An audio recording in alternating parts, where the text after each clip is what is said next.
Muchísimas gracias por acompañarnos el día de hoy. Muchísimas gracias a ustedes por vernos en su casa todos los días. Amigos, tenemos una parte del programa muy especial, porque vamos a hablar de nuestro cerebro. Probablemente la máquina más maravillosa jamás creada. Es una máquina no solo perfecta, sino también que nos ayuda a participar, nos mete en este mundo. ¿Qué lo daña? ¿Qué enfermedad lo amenaza? ¿Qué podría acabar con nuestro cerebro? Descúbralo hoy en los mitos que tiene nuestro cerebro. Vamos a verlo. El tema de hoy llega gracias a Movistar.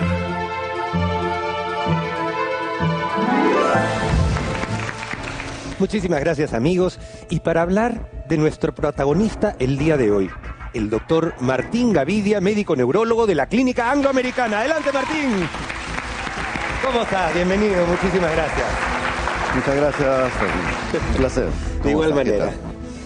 Martín, es que creo que nos toca hoy día hablar del órgano más increíble y todavía tan oscuro para muchísima gente, ¿no es cierto? Mucho por descubrir, pero ciertamente uno de los órganos, o el principal de repente de todo el cuerpo, que da origen a toda la actividad humana.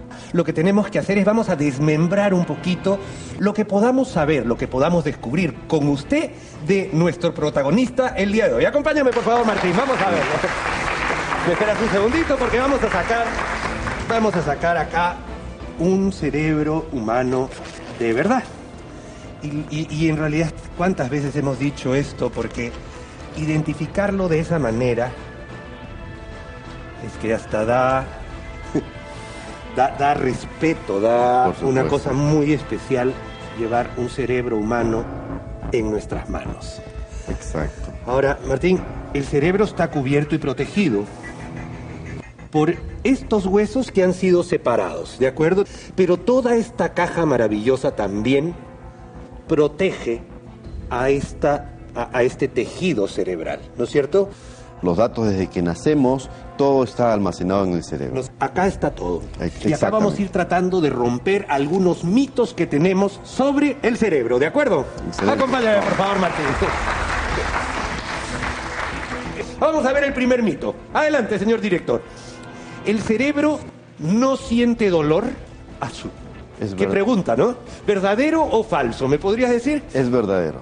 ¿Es verdadero? Es verdadero. El cerebro como tal no registra dolor. Lo que se registra como dolor es, por ejemplo, las membranas que lo cubren, las meninges, o las otras estructuras que están en el cráneo. Y ahí es cuando una persona puede sentir efectivamente dolor en la cabeza. Pero el cerebro como tal, el tejido cerebral como tal, no registra dolor. No registra dolor. Segundo mito, vamos a ver. La migraña no tiene cura. Necesito que me diga, a ver, doctor, ¿es verdad o es falso? ¿Es verdadero o es falso? Es verdadero. Es verdadero. Mire usted, señora. Vamos a ver. El paciente con migraña, en verdad, una vez que está diagnosticado, va a ser migrañoso por el resto de su vida. Hay personas que presienten o sienten que les va a venir un dolor de cabeza. Eso es verdad y se llama aura migrañosa, ¿no es cierto? Exactamente. Y uno ya se comienza a conocer. Miren cómo ve una persona que podría estar presentando una aura migrañosa. Esto es verdad porque le digo, a mí me ha pasado. Cuando he tenido algún cuadro de migraña, yo comienzo a ver alguna lucecita por acá arriba y comienzo a mirar así. Y esto pasa rápido. E inmediatamente el otro ojo al otro lado comienzo a sentir el dolor. ¿Es así como funciona? Es una forma de presentación que se llama la migraña clásica. Es una muy buena representación lo que estamos viendo. El paciente puede percibir alteraciones de la visión, alteraciones parciales de la visión, seguidos a continuación de todo el fenómeno de dolor de cabeza, las náuseas, las molestias a la luz. ¿El estrés disminuye el tamaño del cerebro? Falso. Falso, de toda falsedad. Al contrario, yo creo que el estrés estimula el cerebro, por lo tanto, debería tender a crecer, ¿no es cierto? ¿Podría ser? Puede servir de alguna forma en estímulos, efectivamente, pero el estrés, si estamos hablando del estrés psíquico o emocional, no es una variable que haga disminuir el tamaño del cerebro. Totalmente, pero hay dos enfermedades que sí.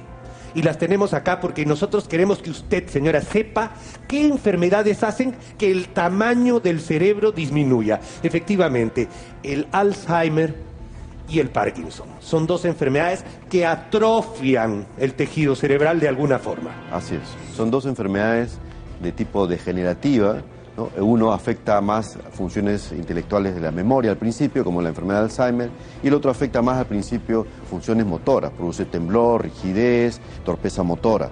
Ambas son degenerativas, ambas producen un fenómeno de atrofia finalmente a nivel Atrofia, por lo cerebral. tanto el cerebro comienza a achicarse de tamaño. Correcto. Listo. Está claro. Vamos a ver el siguiente mito. Adelante, señor director, por favor, adelante. Vamos a ver. ¿Un fuerte dolor de cabeza puede anunciar un derrame? Cierto, es verdadero. Cierto, eso es verdadero y lo hemos dicho más de una vez en el programa. No es un dolor de cabeza típico, no es un dolor de cabeza habitual. La persona migrañosa, la persona que sabe que tiene dolor de cabeza, conoce de alguna forma cómo es su dolor de cabeza, a diferencia de este dolor de cabeza, ¿no es cierto? Así es. Los dolores de cabeza que suelen anunciar un derrame cerebral suelen ser muy intensos, se acompañan de vómitos severos e inusuales para el dolor de cabeza de un paciente. Totalmente. Que puede Tenemos tener dolor una de cabeza. animación. Podemos ir hablando sobre la animación, Vamos a ver. porque eso es lo que sucede, ¿no? En este caso, adelante, señor director, por favor. Vamos a ver.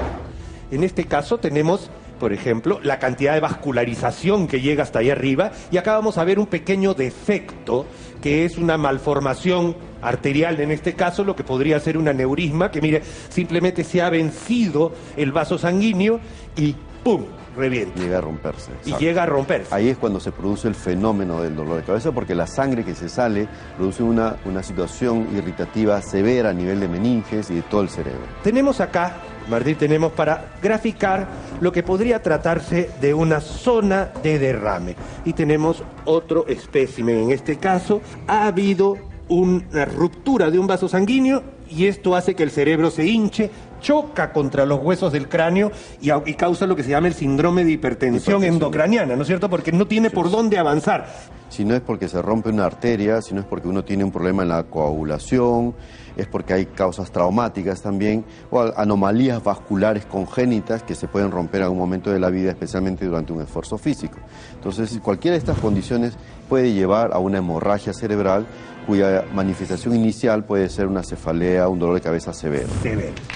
Lo tenemos claro, estamos ahí y volvemos a tapar este cerebro y vemos el siguiente mito. Adelante, por favor. Veamos, señor director, y seguimos, por favor. ¿La depresión podría hacernos perder la cordura? Una pregunta un poco ambigua. ¿Qué opinas? Pero es verdadero. Cuando una persona está con una depresión importante, va a alterar el resto de sus funciones intelectuales y por lo tanto puede efectivamente perder la cordura en una serie de decisiones o de procedimientos. Tenemos otras enfermedades o situaciones o condiciones que nos pueden hacer perder la cordura y las tenemos acá. Acompáñame, por favor, Martín. A ver, me vas pasando una por una. Tienes acá esta, el TOC. ¿Qué cosa es el TOC? Un trastorno obsesivo compulsivo. Las personas que tienen trastorno obsesivo compulsivo alteran sus conductas en actos o ejecuciones en forma repetitiva, ¿no? Y puede llegar a ser tan importante esto que le genera una disfunción en su vida familiar o laboral. Tenemos otro. Acá está, la depresión. Tú mismo lo has dicho, lo acabas de decir, la depresión, y lo voy a poner acá porque es una cosa que está demasiado de moda en este momento y es un tema muy serio que está en juego con el estrés directamente. Así es muy frecuente y puede llevar a decisiones muy equivocadas en las personas, inclusive hasta el suicidio, ¿no? De acuerdo. Tenemos otra, sí, la esquizofrenia. La esquizofrenia se considera una enfermedad. Es una enfermedad en la cual la persona afecta su juicio y tiene una percepción de la realidad y las cosas reales totalmente distorsionadas, ¿no? La bipolaridad. En cambio, acá tenemos episodios, lo voy a poner cerca más bien a la depresión, porque la bipolaridad tiene episodios muy depresivos con el paciente bajoneado y episodios de excitación, todo lo contrario. Y a eso se le llama bipolaridad. Enfermedad bipolar. Tenemos uno más. ¿Qué me comentas de la Psicosis. psicosis? Es una percepción también, ¿no? También es una alteración del juicio, está vinculado a la enfermedad de esquizofrenia. Los pacientes pueden tener, como por ejemplo, el típico ejemplo es el paciente que siente que es perseguido, que escucha voces y que cree que va a ser atacado. Y por último, esto que estamos viendo últimamente en emergencia, muchísimo, Martín, las crisis de pánico, crisis de ansiedad, de angustia. Los pacientes con ataques de pánico están permanentemente como en una espera de algo que va a suceder o que algo inminente de algún daño que ellos van a sufrir, ¿no? Perfecto. Siguiente mito, vamos a verlo. Nos regresamos a nuestro sitio y nos vemos. El siguiente mito es acá. ¿Las drogas hacen agujeros en el cerebro? Vamos a verlo. ¿Sí o no? Sí, la respuesta es verdadera. ¿Qué pasa cuando uno abusa de sustancias, de drogas? Las drogas, si tenemos que poner un representante de la cocaína, por ejemplo, lo que produce es que los vasos sanguíneos se cierren dentro del cerebro. Ocasionalmente pueden también romperse. Entonces, si se cierran, produce lo que se llama infartos cerebrales, o si se rompe, produce una hemorragia cerebral. En ese sentido, es cierto que producen lesiones en el cerebro. Listo. Vamos a ver el último mito. El último mito acá adelante, señor director, lo veamos. ¿Los embutidos agravan un cuadro de Alzheimer? La respuesta es falso. La respuesta es falsa. Tenemos una animación para explicar exactamente lo que es el Alzheimer y vamos a ver que en el fondo no tiene mucha relación con los embutidos. Adelante, señor director, corramos la animación, por favor. Pero acá vemos que es una representación de lo que son las conexiones eléctricas y químicas a nivel cerebral, lo que normalmente funciona así. Sin embargo, comienza a producirse, estos son unos neurotransmisores. Neurotransmisores que no están unidos directamente. Hay un espacio donde se intercambian sustancias que son las cosas...